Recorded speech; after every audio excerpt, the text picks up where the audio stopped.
Hope you've all had a good day. Oh, this microphone pulls my tops down. Looks uneven. Let me know if you can hear me. I'm early tonight. I remembered where to find the live that I'd saved, so I knew what I was doing this time. Oh, filthy glasses. Sorry, excuse me while I sort them out. So let me know who's watching. Let me know what kind of a day you've had. Mine's been pretty pants, to be honest. Lots of rubbish happened. Few good things. Sorry, just logging onto my laptop, although it is open. Thank goodness. So I actually changed the title of today's live. I had called it, whatchamacallit, what had I called it? Whatever, what's going on. And yeah, I actually decided to call it Politics in Music and want to talk about politics in music.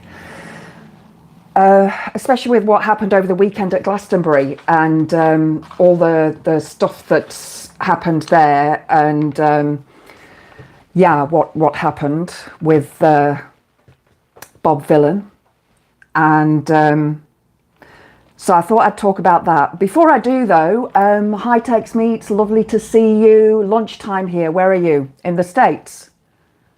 Are you in the States? You must be on the far side of the States if you are, or in the middle, because I know that New York, when it's 2 p.m. here, it's 9 a.m. there. So Texas near Dallas, okay, lovely. That's why Texas Meets. Okay, get it, good name, I like it. So I'm just going to wait and see if anybody else joins us. Hopefully they will. Yeah, I had a bit of a pants day. Oh, sorry, I got itchy ear. I got up quite early and decided to go for a run as early as possible this morning because of the horrible heat that we've got here. It's not so much the heat as in the humidity.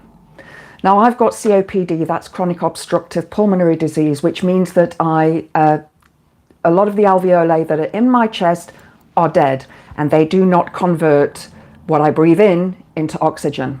Hi Trip, lovely to see you. So that oxygen obviously doesn't go into my body because it doesn't sort of get into the alveoli, convert the oxygen and put it into the bloodstream. So I struggle with humidity, and please excuse the mess of my hair. My straighteners have broken. And so get to another issue in a minute, but so I went for a run pretty early. Very slow run, recovery run from the weekend. Decided to sorry, I thought there was a cat in here and I shut the cats out. It's a reflection from the sun shining through. Of course the sun's come out now, it's, you know, nearly bedtime. Hi Pete, lovely to see you, thanks for joining. Yeah, guys, chat away in the chat. You know, I know you guys from the Politics Social in the morning, which is great. So lovely to see you all here. So yeah, my run was okay. I had to walk a few bits, but that was okay because I had been bitten by some weird insect last week on Friday's run. And on Saturday's run, it started to swell and I ended up with cellulitis. So I ran on Sunday in the race, which I finished, which was brilliant. Here is my medal. There is my medal, guys, for 2025 for the 10K for cancer research. So really proud of that. That's my number that I had on the front of my shirt. So yeah, the run was a bit slow, lots of walking. Then when I got home, I did put on, thank you, Pete, thanks. Thank you, Trip. Yeah, I struggled. It was the hardest 10Ks I have ever done in my life. Really, really tough. It was like an MC Escher painting because it just went upwards the whole way. There was no down. It just felt like I was climbing this never-ending mountain. And a lot of the route was in the sunshine. You would think being a forest would be under the trees, but no, part of the route, well, most of the route was in the sunshine. So you've got this sun beating down on you, this humidity, and this ridiculous hill that just went on forever. And the down bits, I ran quite a lot, but the up bits, it was just not going to happen.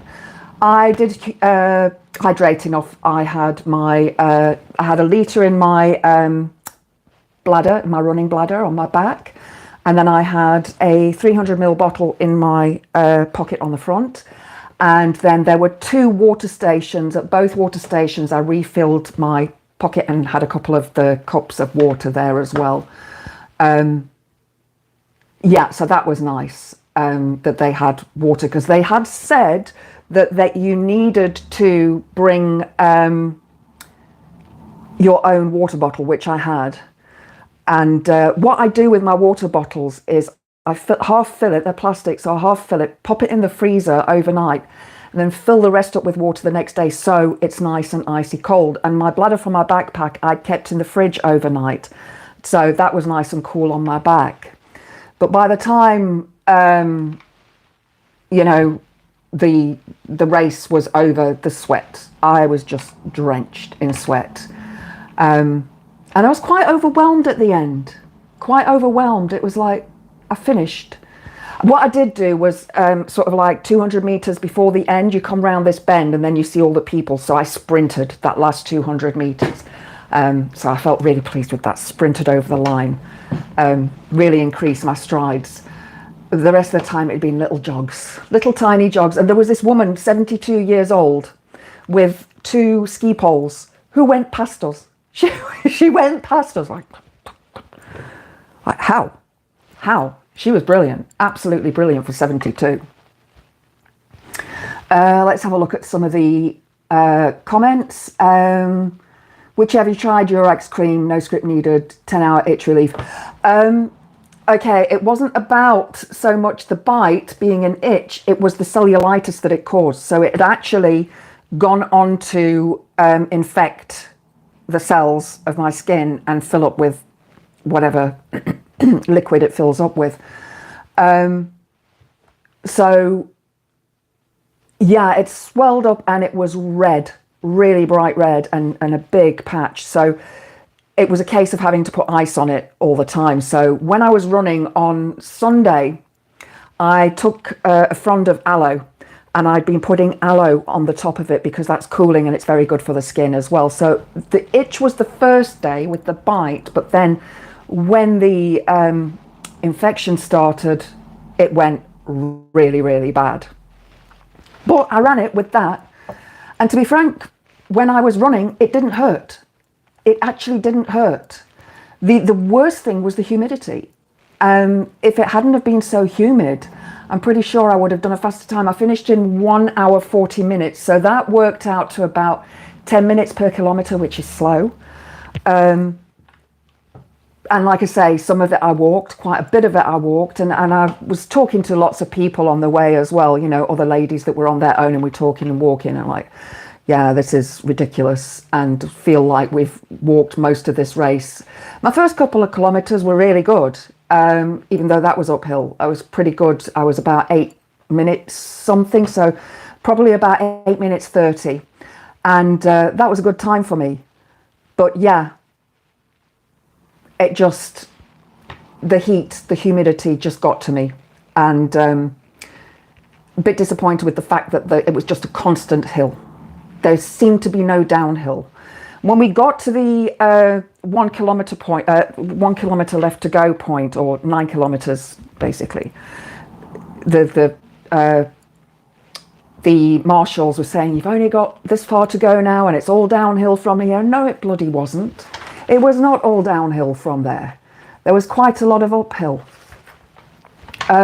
So yeah, after the run, I just forgot. My mind went blank. There was a lady that I met before the run, as I was trying to pin my number onto the front of my t-shirt.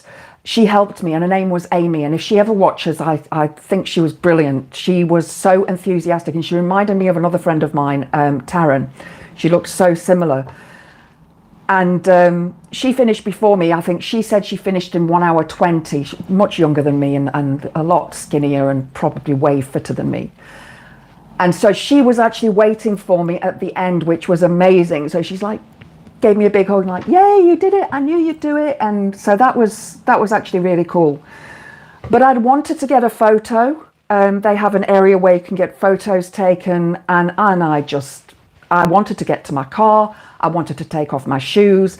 I wanted to go home and have a shower, but I had to go to the chemist because I had to get antibiotics because cellulitis can turn into sepsis very, very quickly. So I came home. I thought, right, I'm going to Tesco because I was going to get myself some chocolate and some bits and bobs, treat for myself having finished my run. And the chemist in Tesco was closed due to unforeseen circumstances. So, right, then I had to drive all the way back into the other town where I'd just come from to a chemist there, which I knew was a 24-hour chemist. Luckily, they prescribed antibiotics for me. So that was really cool that I could get those antibiotics. Unfortunately, they taste vile. They have worked. The swelling has gone down. The red patch is very small now. The heat has gone from it. But yeah, they taste vile and they're messing with my stomach. Antibiotics do that. My sister, I call her Dr. Robertson.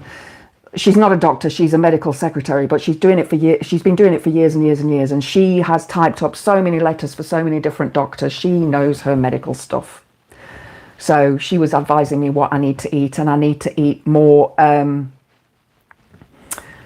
fiber and probiotic yogurts. So that's okay. Yogurts and cheese.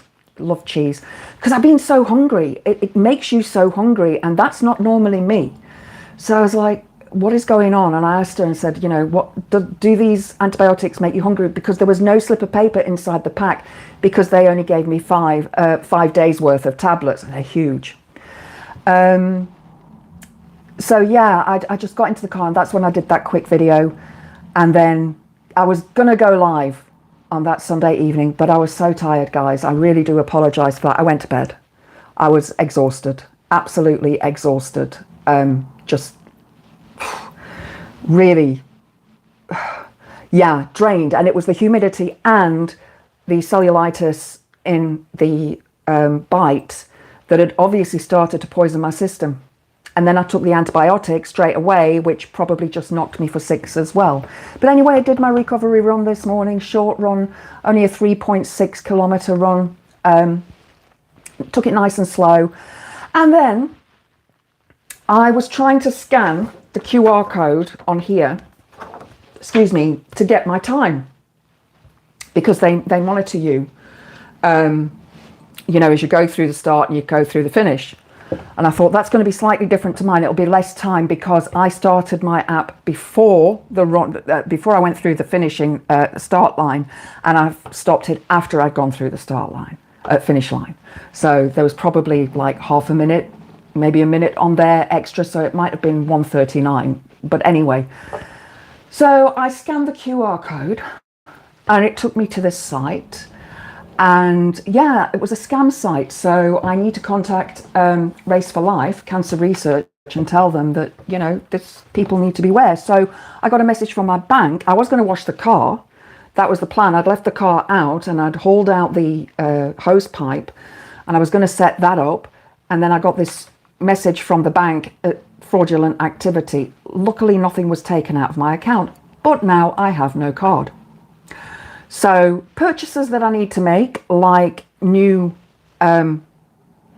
straighteners and foundation, which I've run out of, are going to have to wait 4 to 6 working days. So I'm probably going to get the card next week.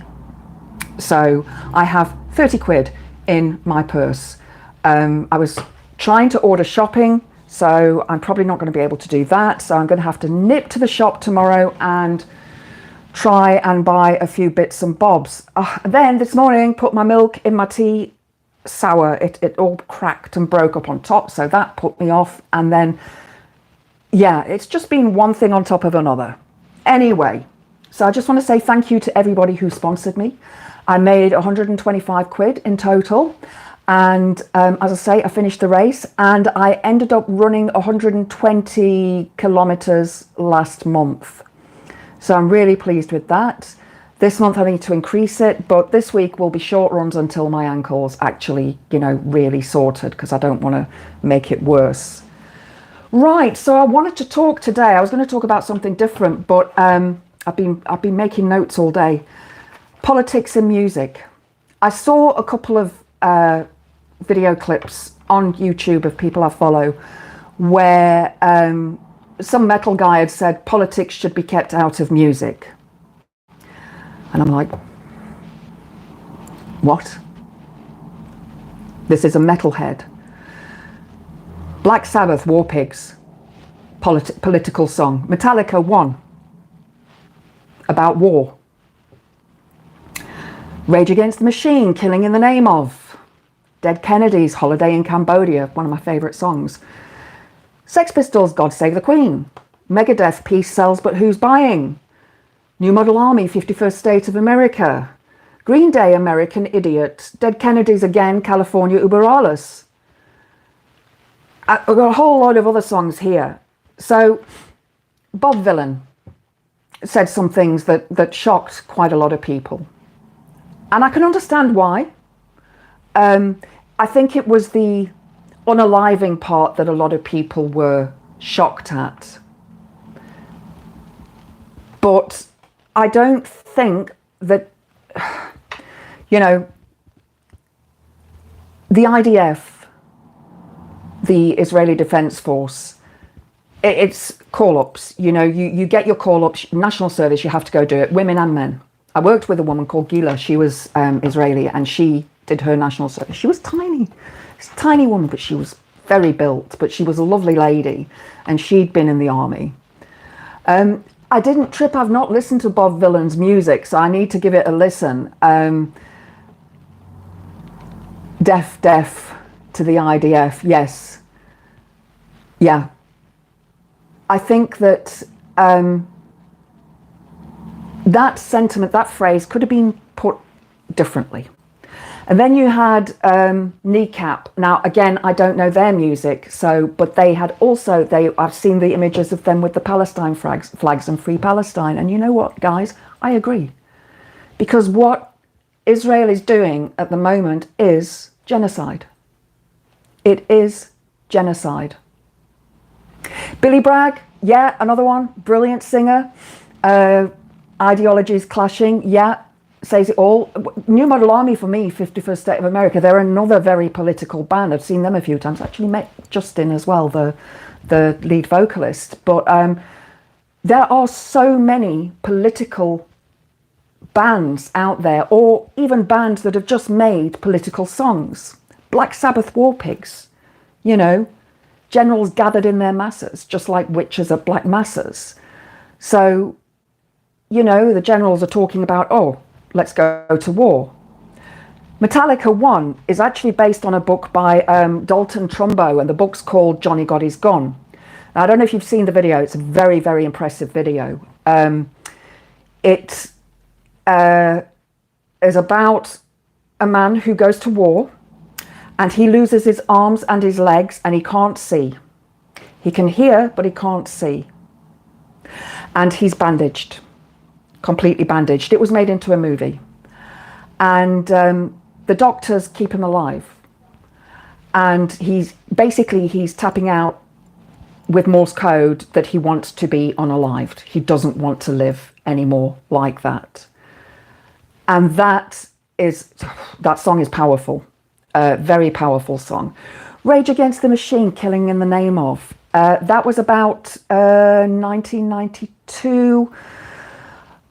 Oh, what was his name? Rodney King. That was about Rodney King and the fact that he was unalived by the police. Dead Kennedys, Holiday in Cambodia. really lovely song, this. It's one of my favorites because I do like Dead Kennedys. But it's about people who go on holiday to Cambodia and see the good side, but then it's about Cambodia being a fascist state. And it talks about Pol Pot and yeah. And then Megadeth, Peace Sells But Who's Buying? That's their first album, you know, Peace Sells But Who's Buying? Nobody wants to buy peace. Everybody wants to buy war. That's because the war machine keeps turning, like Black Sabbath say in War Pigs. Sex Pistols, God Save the Queen. I mean, you know, the complete anarchists that they were. And Johnny Rotten is not anymore. He's become part of the establishment, which just... I will not buy Country Life butter. I won't. And I won't watch Pill or listen to Pill anymore either. But God Save the Queen's the fascist regime. New Model Army, 51st State of America. That's all about England becoming the 51st state, because what happens in the States happens here. And we see that. We see that all the time, especially now, more so than back in the 90s when, or was it the 80s or 90s? I think it was 90s when that song was released. Green Day, American Idiot, you know, poppy song, poppy punk. I don't class them as punk because they're not hardcore punk, but to me, they're not hardcore punk. But yeah, don't want to be an American idiot. And you look at the state of America at the moment, and there's an American idiot in charge. Let's have a look at the comments again. Pete's Music, you're a long-term Dylan fan. Excellent work. War Pigs is awesome. Yeah, I've actually got a Bob Dylan box set, and one of his songs is here on my list of political songs. A Hard Rain's Gonna Fall. You know, another political song by a folk musician. I'm shocked they didn't have Jesse Wells at Glastonbury. His lyrics are mostly political. There's a singer that I don't know. So write that down. Have a listen. The name rings a bell, but I can't think of any of the songs. Jesse Wells is compared to Dylan constantly because of his voice, but Jesse's lyrics are way better. Well, I don't know, because, you know, I'm a Bob Dylan fan. I do love the music from the 60s. Rage Against the Machine, brilliant band. Yeah, absolutely brilliant. I spent a lot of my life headbanging to that music. Absolutely love that band. Trip, I challenge anyone to find a more perfect anti-war song than Jesse Wells' War Isn't Murder. Okay, I might have some for you here. And then I mentioned Dead Kennedy's California Über Alles. When you look at the video for that, it's got long red flags down the back with symbols on that are not yeah, it's actually called a sun wheel, by the way. That's the actual original name of that symbol, is a sun wheel, and it was used in Buddhism, but obviously we don't use it anymore. So politics has been entrenched in music for years, for absolutely years. Billie Holiday, Strange Fruit. That is about black people being strung up on trees and being mutilated and bleeding. You know, I can't remember when she wrote that, when she sang it. It was way, way back when. I was looking at older songs as well, thinking, right, what other older songs can I remember that were political? Marvin Gaye, What's Going On? And strangely, I'd titled this show yesterday when I put the live together as to What's Going On. James Brown, Say It Loud. Another one. That's lynching. Yes, that is. Yes. Yes, Tex Meats. Thank you. Probably not allowed to say that word, because YouTube, you know. James Brown, Say It Loud. The Beatles, Revolution. Another political song. The Clash, Rock the Casbah. Brilliant track. So yeah, I think that that may well beat Jesse Wells' songs. I'll have a listen, though. I will have a listen. The Cranberries, Zombie, which is about the war, the uprising in Ireland. The Doors, Unknown Soldier. As I mentioned, Bob Dylan, Frankie Goes to Hollywood, Two Tribes Go to War. That was released in the 80s. Pop song, massive hit. I think, no, I've got Relax on 12-inch, not Two Tribes. But Two Tribes, in the video, it has a person with Ronald Reagan's mask on and a person with, I think it was Gorbachev's mask on, fighting in a sort of ring. That was political at the time. That was all about the Cold War. You know, it was a brilliant track, Pete. Yeah, it was an absolutely brilliant track. When two tribes go to war, a point is all that you can score. That's it. You can't score anything else because, you know, you are... War is just ridiculous. Nobody wins. Nobody wins. Everybody loses. Everybody loses. Hi, Jan. Lovely to see you. Top of the Pops didn't give a And Jan says the Frankies, blooming epic. Yeah, my sister and her husband went to see them last week. I haven't asked her how they were because they were big fans of them back in the day. So apparently, because they're from Liverpool and my sister lives in Liverpool. So, you know, probably lots of Scousers there. But my sister, you know, we were born in Yorkshire and she picked up the South African accent when we lived in South Africa. And now she's picking up the Liverpool accent. And I guess when I go through, because I, you know, go to the shops and speak to Liverpudlians and yeah, it's just, I love the accent. I really do. It's nice and sort of, it lilts along. Chicken. Yeah. I'm thinking of the Crankies. I don't know what the Crankies did. I know they were comedians, but I don't think they were a pair of comedians that I actually watched. Weren't they Scottish? Weren't the Crankies Scottish? So Frankie Goes to Hollywood, Two Tribes. Peter Gabriel, Biko. Now, Stephen Biko is one of my favourite tracks that I've actually got that album. And Stephen Biko was a member of the ANC and he was unalived by the National Party in apartheid Africa. And he basically sacrificed himself. So have a listen to that track. It's a very, very sad track. Really, really sad track. Bruce Hornsby and the Range, The Way It Is, which was all about the American Civil War. I didn't know that, and it's one of my favourite tracks by him, actually. A lot of the music that I'm listing here is stuff that I've, you know, probably grown up with, listening to, and I used to work in the music industry. I used to sell records, and then I sang in a band, so it's always been, you know, deeply ingrained in me, and I've got a massive vinyl collection and a massive CD collection. I don't like doing electronic music online. I like to have the thing. I like to be able to open it and read the stuff and look at the artwork.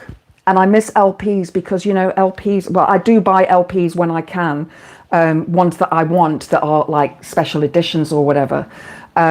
So yeah, I like to open the gatefold and read the lyrics and look at the pictures and whatever you got. I've got a limited edition copy of Bauhaus, the first singles collection, stamped, and that's an amazing album. Yes, they were husband and wife team. Okay. Scottish joke. Have you ever seen Jeanette Cranky and Nicola Sturgeon in the same room? Or are they the same person? Is that what you mean? Yeah, because she's quite short as well, isn't she? Nicola Sturgeon. The Jam, Eton Rifles. That was about the riots that happened that summer. I can't remember which year it was now, but riots happened that summer and the Jam sang that. John Lennon, Give Peace a Chance and Imagine. Both political songs, both calling for peace, and yet they weren't chastised for their music. And maybe it's time that somebody like Bob Vylan actually stands up and says the truth, because the fact that the Palestinians are being unalived around food supplies and, you know, children, and it just breaks my heart. It breaks my heart. Those children are starving. They're absolutely starving. And I just, it makes me want to cry. And now Netanyahu has gone to war with Iran. Whether or not the peace will last there, who knows? And he's just trying to get away from war crimes, because he knows that what he's doing to Palestine is a war crime. I think as well, if Bob Dylan had have shouted unalive to Russia, there wouldn't have been such an outcry. But, you know, they're focusing on, and the right wing, I've seen Nick Ferrari's stuff that he was on about this morning, and he was livid that these people should be banged up in jail and so on for what they said. And I'm like, this is creating something that is bringing awareness to what is going on in Palestine, because people just tend to, it's not in the news anymore, is it? It's not headline news. There's so many other things, and then they bring Bob Dylan as headline news. Meanwhile, it's the message that people are ignoring, not the actual words that he used, because that's what they're focusing on, but the message is being lost through that, and it's hiding what's really going on. So these people are getting upset by some words instead of by the actual genocide that's going on. Make it make sense. Make it make sense, because it blooming doesn't. I just can't, you know, it's not anti-Semitic. Not anti-Semitic at all. And I noticed something online last night on Facebook. Some friends of mine were having a bit of a disagreement who've been friends for years. And the one was saying it was anti-Semitic, and the other was saying no, it wasn't. And it's not anti-Semitic, because he wasn't talking about Jewish people. He wasn't talking about a religion. He was talking about a force, an army that is following orders. And that army is conscripted by the government. They have to do their service after, you know, after they finish school, they have to go into service. Big Country, oh my God, Big Country. I love Big Country. I wanted to see them. They were playing, I think, not last year, the year before, in Nottingham somewhere, not at Rock City, but somewhere else. And I really wanted to go see them. And I know Stuart is no longer with us, rest in peace. I was absolutely in love with that man when I was a kid. I thought he was great. And I've got The Crossing, The Seer, and Steel Town. I've got those 3 albums on vinyl. Absolutely loved Big Country. Chance was my favourite song. Chance was my favourite song. And of course then there was Fields of Fire as well, which I think was probably political. You played in a band in the 80s, Crimson Head. We mainly wrote political tracks. Lots of bands were, folks seemed to like it. That's it. In the 80s, you could sing about that, like New Model Army, very, very political. Very stompy music, very angry music, like Billy Bragg. Spirit of Destiny are another one that were very political at the time. Liberator, I liberate, I free people. Bob Marley, get up, stand up for your rights. You know, another political song. Midnight Oil, Beds Are Burning. I don't know if anybody remembers Midnight Oil from the 80s as well, from Australia. That song was about Aborigines. It was about the unaliving of the Aborigines. No Doubt, Just a Girl. This came up. I was Googling lots of stuff and it came up. And it's political against the patriarchy in the music industry. And how women, we can look at the Me Too movement here as well, how women are not given the dues that they deserve. Pete, I was invited to an after gig party with Big Country. Brilliant group of lads from 14 miles down the road from me. Oh, Pete, that's amazing. What was he like in real life? I'd love to know what he was like in real life. Very sad that he did what he did. Pink Floyd, another brick in the wall. I mean, that I remember that going to number one. I was still living in the UK at the time and it went to number one. And that was political, you know, talking about the history that we're being taught in school is only written by the winning side. So the losing side doesn't get a mention, but then it's glorified. It's completely glorified into make, especially English history, you know, the empirical history, making England look brilliant because we went and unalived loads of people in loads of countries around the world and, you know, populated them and yeah. And that's the mentality that we have today, is that a lot of British people, I'm not saying all British people, feel that we're the best because we were the sort of, you know, we had this massive empire. It's the same as England constantly going on about 1966 in football, you know, and then saying that the women's team's rubbish. Meanwhile, the women's team have won trophies and brought them home. So it's this sort of clinging onto the past, clinging onto what they believe was a better time, but it wasn't, not really. Black and white TV, everybody smoking, no central heating. The Pixies, Monkeys Gone to Heaven. And I didn't realise that this was a political song, and it's actually about climate change. It's about the erosion of the ozone layer and the fact that a lot of species are becoming extinct. And it's like, yeah, that's political too. So these people who have these political messages need to stand out there, need to, you know, make a noise, because we always have in the music industry. We've always made a noise. It's one art that can be presented to thousands and millions of people. And music is an international language. Everybody listens to music, everybody.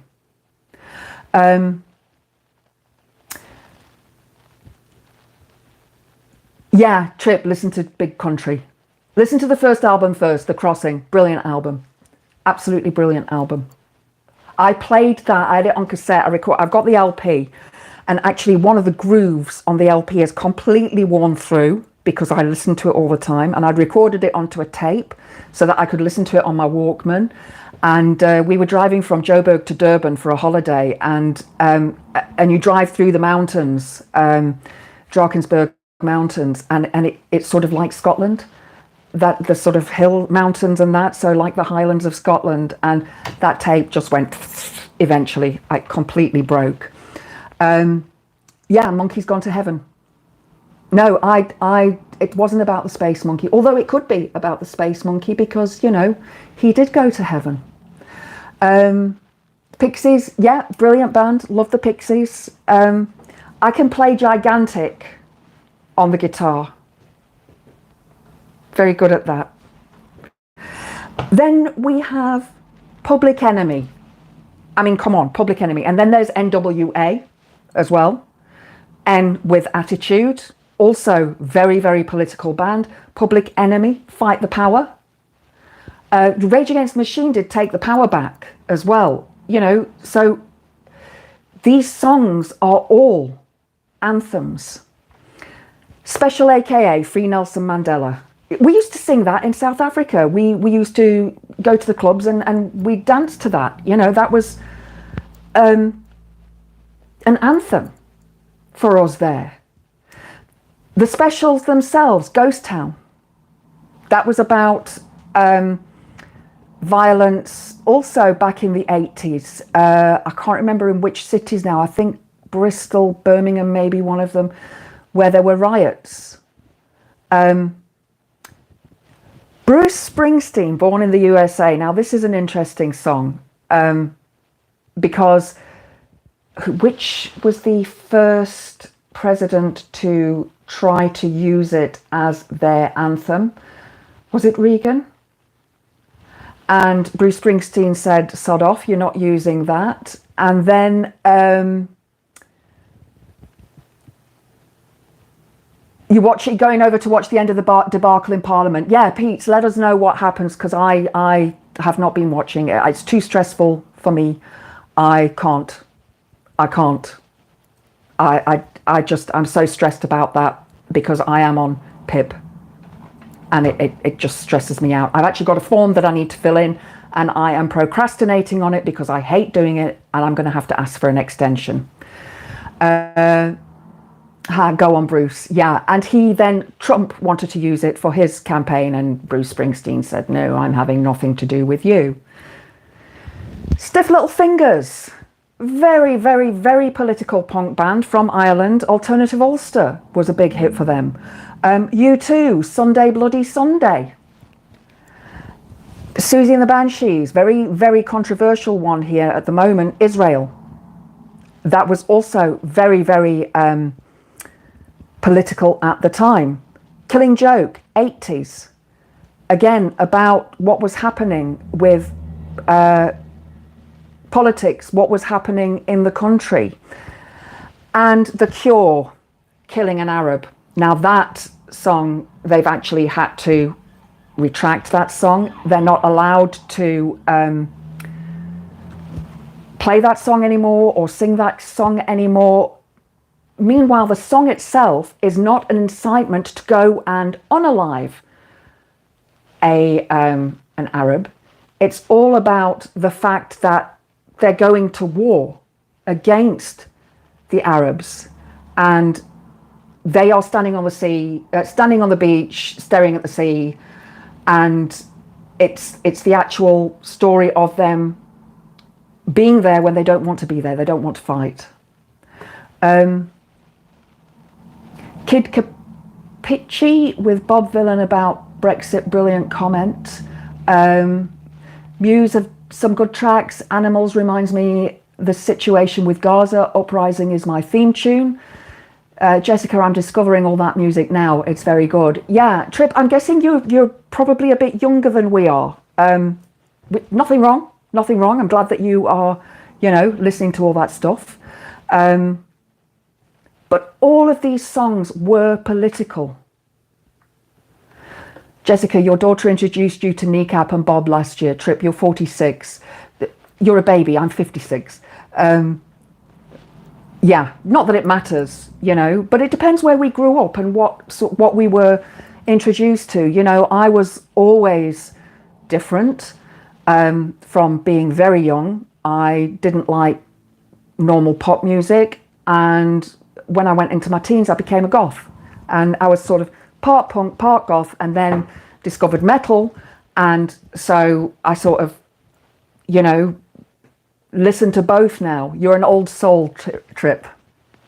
I'm going to have to listen to Kneecap and see what I think of them. At my age, and I know this is ageist, but I'm admitting this myself, I'm stuck in the music that I listen to. However, if a new goth band comes out or a new metal band comes out, I will listen to them. I will, okay, I like that. But I think, the older you get, and I'm not saying this happens to everybody, the more you get stuck in a certain type of music and listening to a certain kind of music, and you don't want to veer off from that and think, I know that Graham was talking a lot about Wolf Alice and saying how good they were, so I'd never heard them. And I put a few videos of them on. Yeah, good, but not my cup of tea. Sorry, Graham. It's for me, not heavy. She's a brilliant singer. They're a brilliant band. Musically, they are very, very talented, but for me, not my kind of thing. Sorry. But then if we all have the same taste, music industry would be dead boring. Kneecap was funny. I love finding new music. I was as well. This is thanks to my daughter. Yep. The Cure, Pixies, my favourites, but 30 years later, something new was needed. Yeah, I agree with you, Jessica. I mean, I discovered a band a couple of years ago at Gothfest in Leeds. I went to, and a band called Lord of the Lost. They've been going since the 90s. I'd never heard them before. Absolutely brilliant goth metal band. Absolutely awesome. Love them. I've seen them twice already. Once at the Gothfest and once at Rock City in Nottingham, but they played at the Rescue Rooms, not in the actual Rock City place. So it was a bit of a smaller gig. And now they are playing at Bloodstock this year. I think they're playing on the Sunday. So that's Lord of the Lost. So not Lord of the Rings, Lord of the Lost. Really, really good band. Yeah, I've got... What's the tracks? Listen to Priest.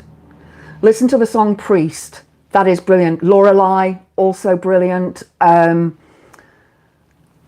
got them on in my car constantly listening to them. It's like just, you know. And then Gary Newman. I was always a big fan of his. And then when he released the new stuff, I was like, oh, wow, this is amazing. And he's actually influenced so many bands, so, you know, of the electronic music genre. He influenced Nine Inch Nails and many other electronic bands. And his new stuff, what's the albums called? There's two. I've got both of them and I can't think of the names. But also brilliant, brilliant stuff to listen to. One of the tracks there, listen to Ruin. And in that song, his daughter sings, Persia. She actually sings the really high notes as well, and she's been on stage with him a couple of times too. Absolutely brilliant musician. But yeah, looking at all of this political stuff, you know, politics in music, this person was saying keep politics out of music, and Nick Ferrari having a wobble because, you know, why, you know, Glastonbury shouldn't be like that. And as Graham was saying, you know, there's the left field where, I mean, Jeremy Corbyn spoke there, didn't he, a few years ago? Glastonbury's always been political. Woodstock was political as well. You know, it was anti-establishment. Punk was anti-establishment. I think it still is. And there will always be people in those bands that we can idolize and listen to. And those songs will remain timeless. Strange Fruit, Billie Holiday. If you haven't heard it, go listen to it. Absolutely brilliant, brilliant track. And she's got an amazing voice as well.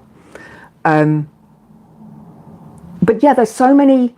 What other songs can you think of that are political by, you know, in modern music standards? I'm talking about, you know, pop music, dance music. I was trying to find some and I just can't think of any that are political. It's mostly about my milkshake brings all the boys to the yard, and you know, I just don't know.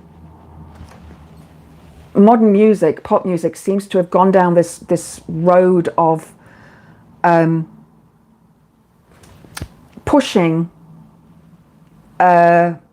intercourse, and I do think that maybe has had a massive influence on the incel culture, the manosphere, the misogyny and so on, when men are talking about not being able to date anymore. Jessica, been raging on X today, embarrassing politicians and journalists like GB News asking for blood to an artist. Yeah, it's just ridiculous. They actually put out Bob Vylan did put out a tweet, didn't he? I think, and what he said about it. Hang on a second, let me Google. Not Bob Dylan.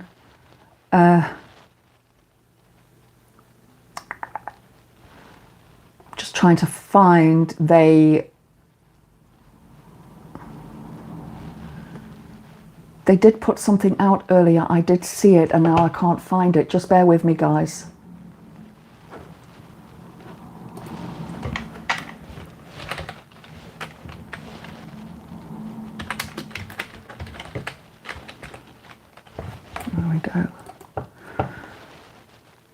Yeah.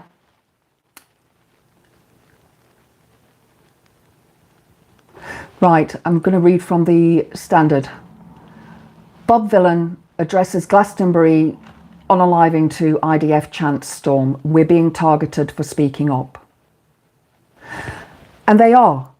This is not the same as what's-her-face that incited the unaliving of the,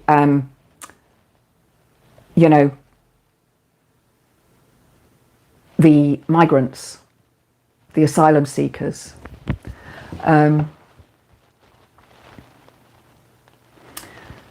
Jan, your daughter introduced you to Muse. Your son introduced me to Sabaton. Sabaton are good. I've seen them live. They're very, very good. You grew up with Deep Purple, Sensational, Alex Harvey Band, Queen, ELO, Peter Gabriel. Yeah, Peter Gabriel, love him, love him. I was actually talking about Biko earlier on as well. A very, very political song.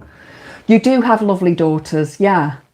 Muse, I listen to them, but they're not one of my favourites. You know, it's, I do like their music, but it's not my sort of cup of tea. I do have a Muse CD.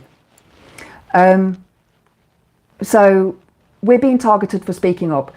We are not for the unaliving of Jews, Arabs, or any other race or group of people. We are for the dismantling of a violent military machine. Punk band Bob Vylan have said they are being targeted for speaking up after it was revealed police are investigating anti-Israel comments during their controversial Glastonbury show. It wasn't anti-Israel. It was anti-war. There's a difference there.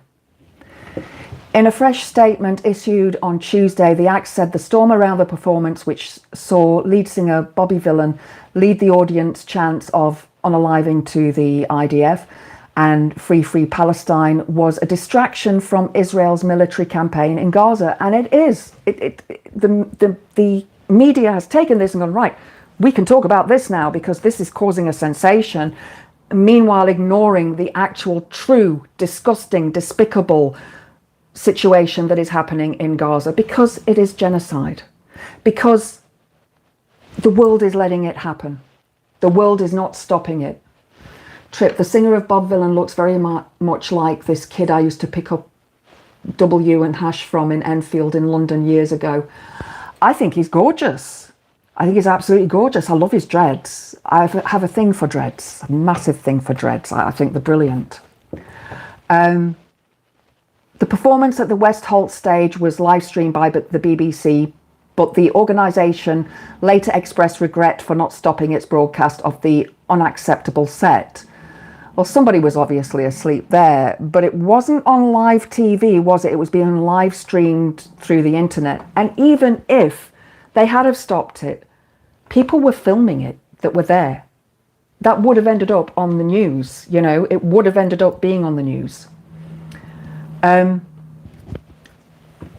comments were branded anti-Semitic and are being probed by Avon and Somerset Police. The Bob Vylan statement said, "Today, a good many people would have you believe a punk band is the #1 threat to world peace. Last week, it was a Palestine pressure group.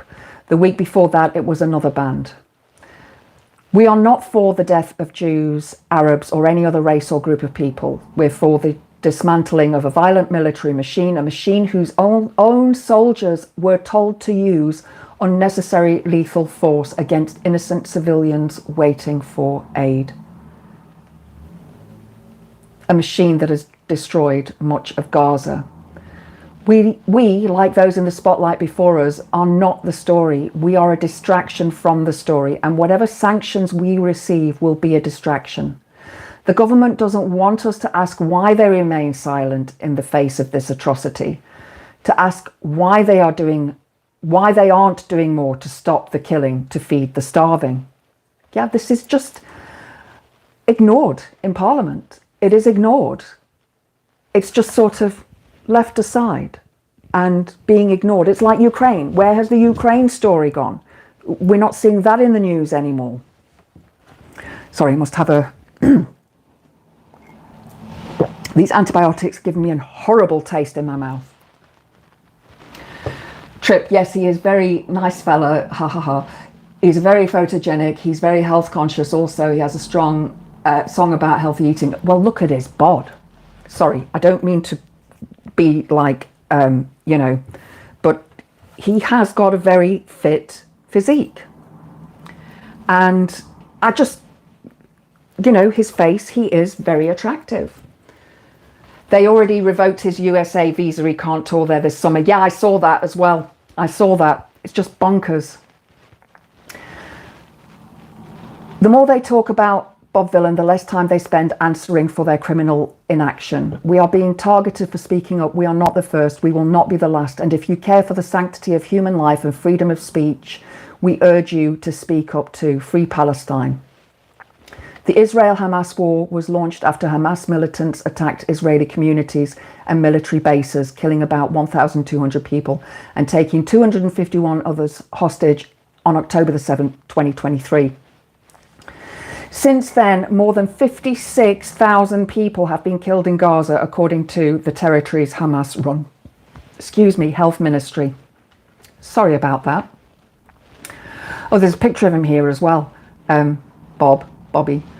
It emerged on Tuesday that the BBC's Director General, Tim Davie, was at Glastonbury Festival when Bob Vylan delivered the tirade. So the guy was there. A BBC spokesperson said the Director General was informed of the incident after the performance. At that point, he was clear it should not feature in any other Glastonbury coverage. The news of Mr. Davie's presence at the festival comes as the Chief Rabbi, Sir Ephraim Mervis, berated the BBC for what he called the airing of vile Jew hatred and the broadcaster's belated and mishandled response. The corporation has faced strong criticism for continuing to live stream the performance on iPlayer with on-screen warnings about discriminatory language. Broadcasting regulator Ofcom saying it was very concerned by the decision, and the Culture Secretary claimed the issue should have been foreseeable and constituted a problem of leadership for the Beeb.